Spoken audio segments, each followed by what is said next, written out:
na pinamulakan natin simula ng bata, ang Christmas ay kapanganakan ni Kristo.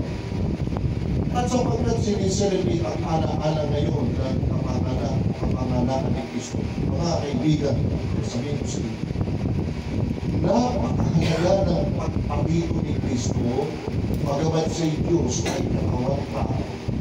Dumaan siya sa proseso ng tao. Bakit?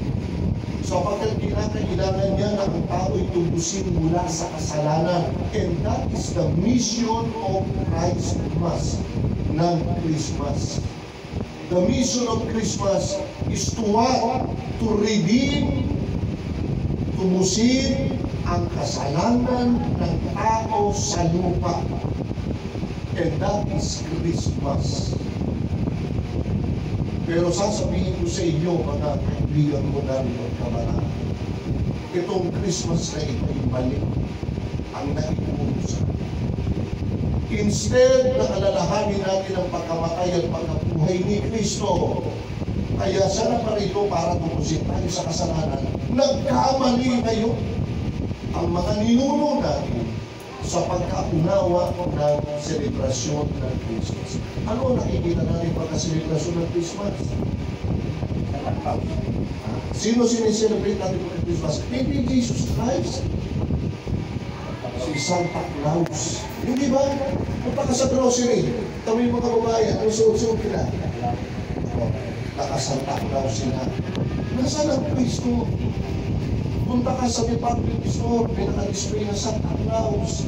Punta ka sa mga bahay, nakalagay Merry Christmas, ang nakalarawan ay si Santa Claus. Pero yung pangalan ni Kristo, ando doon, bibigyan ko kayo ng halima. The Roman Catholic Church, isang ligang pumasok sila sa loob ng Kristyanismo. Dala nila yung pagan belief.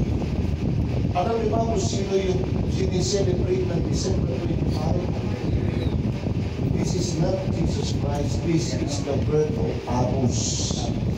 Kilala niyo si Amos? O ito. Si Amos ay anak ni Nimrod. Kilala niyo ba si Nimrod kung sino? Si Nimrod ay founder ng Tower of Babel, na nagtayo ng Torre ni Babel sa Babylonia, sa Nineveh, na hindi natuloy. Ang asawa niya ay si Semiramis. At ang anak nila ay si Tammuz. Right, okay ng background. Si Nimrod ang founder ng pagan religion at ng Masonry.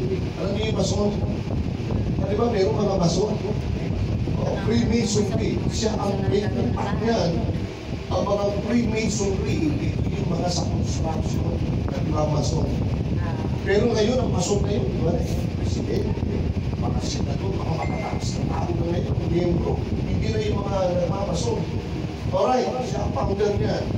Alright, namatay si Nimrod at ang paniniwala nila na ang kaluluwa ni Nimrod bakit sa araw. Kaya ang araw sinasimpan. Ang tawag doon ay Day Solis na tinawag natin Sunday ngayon. Alright? Nang mamatay siya, bakit sa araw, yung kanyang asawa ay nanganak na ang pangalan ni Tammuz. Pakinggan niyo ito, Tammuz. Ano ang first letter ng Tammuz? Letter E. Tandaan niya na, letter E. Alright. Namatay yung nanay, si Semiramis. Bakit sa buwan? Tinawag si Semiramis na Queen of Heaven. Queen of Heaven. Ngayon, pinanganak niya si Tammuz ng December 25. Namatay si Tammuz na November 1st. November 1st na namatay, pero pinanganak siya ng November 25. Alright. Itong paganong Romano pumasok sa loob ng Kristyanismo. Hinihiraw lang natin. Nang pumasok sa loob ng Kristyanismo ang Roman Catholic Church. Nagpa-convert sila sa Christian, kaya yung dala nilang mga Diyos-Diyosan, binigyan nila ng pangalan ng mga apostol para lumabas ang Christian. Yung kanilang celebration ng December 25, kapanganakan ni Agos, ginawa nilang kapanganakan ni Kristo. Ito na masaklap. Tingnan nyo ito. Okay, maganda. Biktima ko rin. Pag sumasapit ang Christmas, hindi si Kristo ang kinakalaala natin. No? Sorry po sir. Ang ating iniisip ay materialista.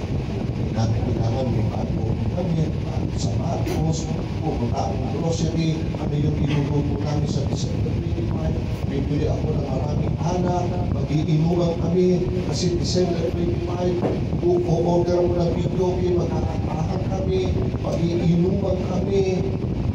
Is that the celebration of Christmas? No, that is not Christmas. Nung pumarito si Kristo, hindi naman nag-iinuman yung mga tao nun eh. Pinanganak na Kristo, iinuman tayo, halika magkasya. No! Hindi tinuro ng Panginoon na gawin natin alaala ng kanyang kapanganakan ay maging material. No! Pagpunta kayo sa SM, puno-puno. Alam nyo, kung saan lugar na puno, SM, dalawang departamento. Una sa grocery. Pangalawa, hulaan nyo. Ano puno? Hindi. Nasa templo. Gadget. Punong-puno sa bilihan ng cellphone ngayon. Sapagkat yan ang demand ngayon ng mga kabataan. Baka yung mga kabataan, hindi makayo ng ating gadget. Pag-isip sa umaga, gadget tayo. Pagbago matulog, gadget, pagkita ng mga gadget. Bananang panahon si Kristo sa buhay natin. Na ipinanganak. Mga kaibigan, ang Christmas, the true spirit of Christmas is to worship God. Sambahin natin si Kristo na tumubos ng ating mga kasalanan. Tandaan ninyo, si Sir Alvin, pakilanda ang Bible. Ang mundong ito na kinabubuhayan natin, wala na itong kinabukasan sapagkat sinumpa na ho ng Diyos ang mundong ito. Pakinggan nyo, kung saan nakalaan na ang kinabukasan ng mundong ito. Kaya kayong kabataan, ang isipin nyo yung future nyo, hindi yung present. Hindi yun. Pagkada, itong siya, no. Now is the time to your youth, sa iyong kabataan ang maglingkod na sa Diyos. Napakasarap. Napakasarap ang kabataan na maglingkod sa Diyos. Tumanda na lang ako ng ganito. Mga kaibigan, bago basahin ni Sister Alvin ang 2 Peter chapter 3 verse 7, pakinggan ninyo. Nandito si Hector, pinsan ko sa